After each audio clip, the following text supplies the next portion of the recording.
Excel's Name Manager can be found on the Formula tab of the ribbon. Opening the Name Manager will give you a list of all the named ranges in a workbook in addition to a whole host of commands and features. I've opened the Name Manager in the last workbook that we were looking at with a few new names added since then. You'll see some different icons along the left-hand side, different types of scopes, and the comment value field that you saw in the Define Name command. Additionally, there are new Edit and Delete buttons, a filter option, and a Refers To box at the bottom. Let's break these pieces and these names down in some more detail to learn about what we can see and do here. Looking through the list, you can see that we have one duplicate set of names. I've used Z local names once on names 1 and again on names 2. The scope of this name applies specifically to the Names 2 worksheet, while this one applies specifically to the Names 1 worksheet. All of the other names are workbook scope names. Additionally, there's one name with a different icon, the Table 1 name. We will not address tables in depth until Chapter 6. However, data tables will show up in your Name Manager, which will be helpful later on in understanding how tables can be useful. But I digress. The Name Manager contains all of the information you could want to know about your named ranges, including the values contained within them,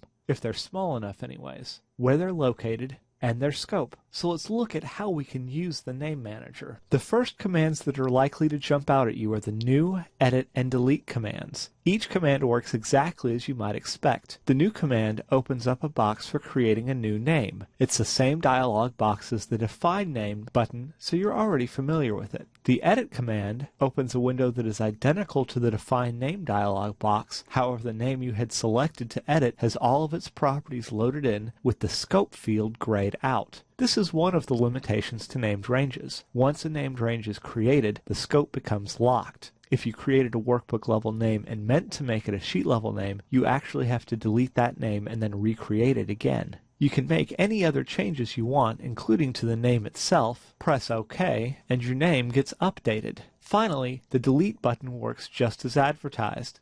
Selecting a named range and pressing Delete will delete the named range once you've confirmed the request in the dialog box. Beyond these three simple commands are two more sections of interest, the Filter command and the Refers To area. The Filter command is useful when you have many named ranges, like in this workbook, and you want to use the filter to identify names either with errors in them, without errors, names scoped to a specific worksheet or to the workbook, or define names versus table names. You can't search specifically by name, but you can use this filter to apply some useful other types of filters to the list of names. The Refers To area allows you to make quick edits to named ranges without going through the Edit command. If you select a name, for example if I select T All Names, you can make changes directly to the Refers To property here. For this, I can change it to point from D4 to D7 to D4 to D15. By typing this in here, I can commit the change to the name with the checkbox, or cancel my change with the X box.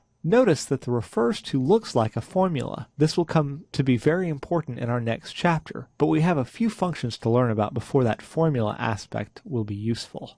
This Name Manager is the built-in interface for interacting with Excel's named ranges in the various ways. You can create, edit, delete, and browse through your named ranges here. In our next lesson, we'll move on to using named ranges effectively to improve the readability and functionality of our formulas.